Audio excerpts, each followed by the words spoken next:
पिताजी जल्दी चलिए, वरना मैं आज स्कूल में देरी से पहुंचूंगा। मेरी टीचर बहुत गुस्सा करती है। हाँ हाँ बेटा, अभी चलते हैं, बस 2 मिनट रुको। तभी रमेश की पत्नी कमरे से बाहर आती है और रमेश से कहती है, सुनिए जी, आज शाम को आप ऑफिस से जरा जल्दी घर आ जाइएगा। याद है ना, आज आपको मुझे शॉपिंग कराने के लिए लेकर जाना है। अरे भाग्यवान, इस महीने हाथ जरा तंग है। मेरी मानो तो शॉपिंग का विचार कुछ दिनों के लिए अपने दिमाग से निकाल ही दो। मैं तुम्हें अगले महीने पक्का शॉपिंग कराने ले जाऊंगा। अभी मुझे चलना चाहिए, वरना राजू को स्कूल पहुंचने में देर हो जाएगी। देखिए जी, अब आपके ये बहाने पुराने हो चुके हैं। मैं कुछ नहीं जानती। आज शाम को मुझे शॉपिंग करने जाना है, मतलब जाना है। आगे आपकी मर्जी। अच्छा ठीक है भाग्यवान, अब तुम पूरा घर सर पर मत उठाओ, मैं कुछ करता हूँ। इतना कहकर रमेश अपने बेटे राजू को लेकर वहां से चला जाता है। घर से निकलने के लिए रमेश जैसे ही अपनी मोटरसाइकिल शुरू करता है, तभी उसकी माँ उसे आवाज देकर कहती है, अरे रमेश, आज शाम को मुझे कुछ पैसे दे देना। याद है ना, मैंने तुझसे कहा था कि मुझे मंदिर में चढ़ावा चढ़ाना है। अरे माँ, मेरी तनख्वाह आने में अभी 10 दिन बचे हैं। अभी मेरे पास बिल्कुल पैसे नहीं है। हाँ, मेरी तनख्वाह मिलते ही मैं तुम्हें पैसे दे दूंगा। रमेश की माँ चिढ़कर कहती है, अरे तेरा दिमाग तो खराब नहीं हो गया? मैंने तेरे भरोसे मंदिर के पुजारी जी से वादा कर दिया है और तू कह रहा है कि पैसे नहीं है। अब मैं पुजारी जी को क्या जवाब दूंगी? तुझे तो मेरी इज्जत की भी कुछ परवाह नहीं है। अच्छा ठीक है माँ, अब तुम गुस्सा मत करो, मैं शाम तक कुछ इंतजाम करता हूँ। इतना कहकर रमेश वहां से चला जाता है। फिर दोपहर को जब रमेश अपने दफ्तर में बैठा होता है, तब उसे अपनी पत्नी और माँ की बातें याद आती है। रमेश अपने दफ्तर के एक साथी मोहन से कुछ रुपए उधार मांगता है। अरे भाई मोहन, मेरा एक छोटा सा काम कर दो, मुझे कुछ रुपयों की सख्त जरूरत है। मुझे कुछ दिनों के लिए क्या तुम रुपए उधार दे सकते हो? अरे रमेश भाई, मैं तुम्हें पैसे उधार तो दे सकता हूँ, लेकिन मुझे वक्त पर पैसे लौटा देना। वैसे भी मेरा मानना है कि दोस्ती यारी में कभी पैसों का व्यवहार नहीं करना चाहिए। ये कहावत तो तुमने सुनी होगी कि उधार प्रेम की कैंची है। मैं नहीं चाहता कि पैसों को लेकर हमारा रिश्ता खराब हो। अरे मोहन, तुम बिल्कुल चिंता मत करो, मैं तुम्हारे पैसे वक्त पर लौटा दूंगा।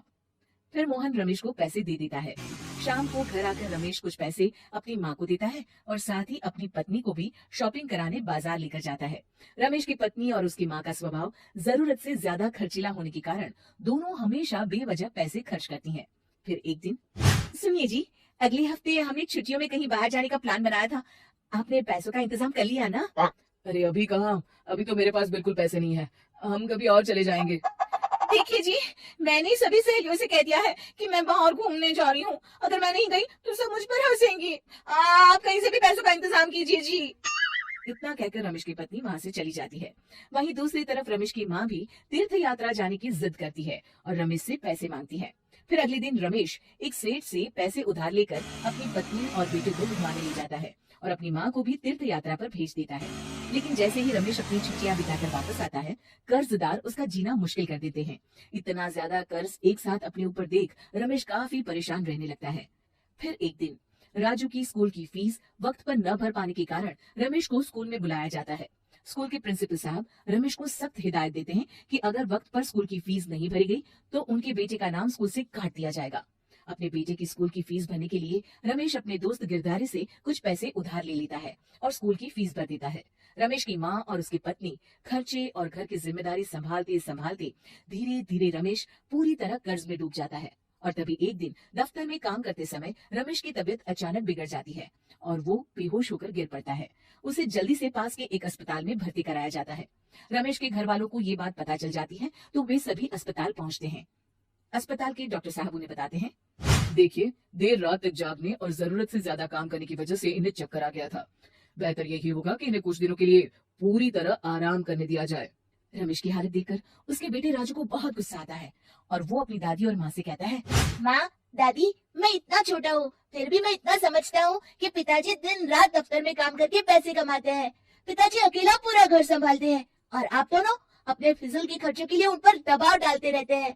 आज पिताजी की हालत के जिम्मेदार तो आप दोनों हैं। राजू की समझदारी भरी बातें सुनकर रमेश की माँ और पत्नी को अपनी गलती का एहसास होता है और दोनों की आंखों में आंसू आ जाते हैं।